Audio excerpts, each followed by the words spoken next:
এটা নতুন ট্ৰেন্ড অসমত কিছুদিনৰ পৰা দেখা দিছে যে আমাৰ কংগ্ৰেছ দলৰ টুইটাৰ হ্যান্ডেল ফেসবুক হ্যান্ডেল সমূহে আৰু তেওঁলোকৰ কিছুমান নেতাই চৰকাৰখনক হোৱাই নোহোৱাই সমালোচনা কৰে।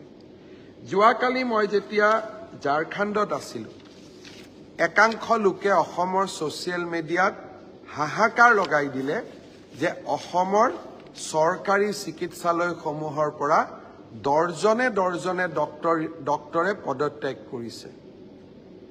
একাংশ ইমানো ক'ব গ'লে যে গণ পদত্যাগ আৰম্ভ হ'ল, মাছ ৰেজিগনেশ্যন আৰম্ভ হ'ল। ময়ো বাতৰিটো পাই আচৰিত হলো। মই কালি একো মতা নাছিলো। গুৱাহাটীলৈ আহিয়ে মই স্বাস্থ্য বিভাগৰ বিষয়াসকলক মাতি আনিলো। মই ফেসবুক লাইভত যাম, আপোনালোকে মোক কথাটো কি আছে অলপমান বুজাই কওক। দৰাচলতে আমাৰ অসমত এইটো সত্য যে মেডিকেল কলেজৰ পৰা কিছু সংখ্যক ডক্টৰে প্ৰত্যেক বছৰত পদত্যাগ কৰে।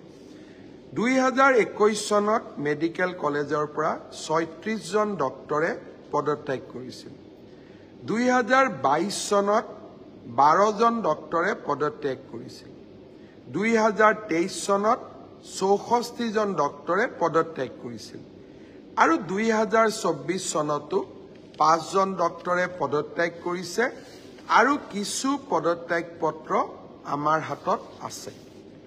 অৰ্থাৎ সংখ্যাটো কিমান?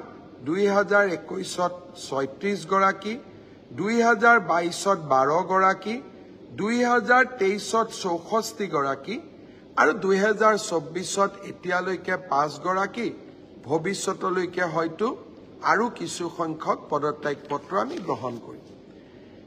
কংগ্ৰেছ দলে ইয়াক লৈ ফূৰ্তি কৰি আছে যে ডক্টৰে পদত্যাগ কৰিছে, মেডিকেল কলেজবিলাক এতিয়া বন্ধ হৈ যাব। কেইদিনমান আগতে মই কৈছিলো যে তিনিচুকীয়া মেডিকেল কলেজক নেশ্যনেল মেডিকেল কাউন্সিলে স্বীকৃতি দিলে। অসমত এতিয়া 13খন মেডিকেল কলেজ হ'ল। কংগ্ৰেছে বিচাৰে এই মেডিকেল কলেজবোৰ বন্ধ হৈ যাওক। যোৰহাটত মেডিকেল কলেজ কৰোঁতে প্ৰতিদিন বাতৰি কাকতৰ লগততো মই এক প্ৰকাৰ সংগ্ৰাম কৰিছিলো প্ৰতিটো দিনেই। এতিয়া মই আপোনালোকক এটা নতুন তথ্য দিব খুজিছো। 2021ত পদত্যাগ কৰিলে 36 জনে। 2021ত নতুন ডক্টৰে কিমান নিযুক্তি ল'লে? মেডিকেল কলেজত 2021ত 36 জনে পদত্যাগ কৰিলে, কিন্তু নতুন ডক্টৰ কিমান এপইণ্টমেণ্ট হ'ল?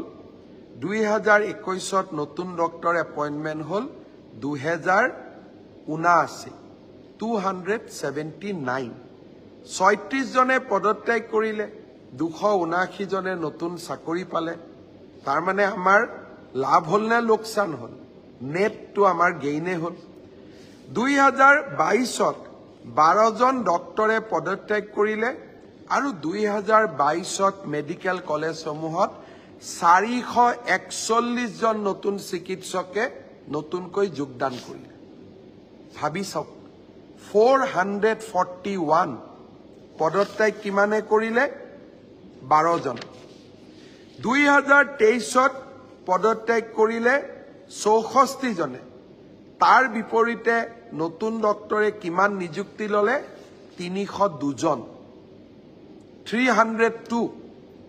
আৰু এই বছৰ 30-40 জন ডক্টৰে পদত্যাগ কৰিব। তাৰো কাৰণ মই আপোনালোকক কম। তাৰ বিপৰীতে যোগদান কৰিব 183 জন।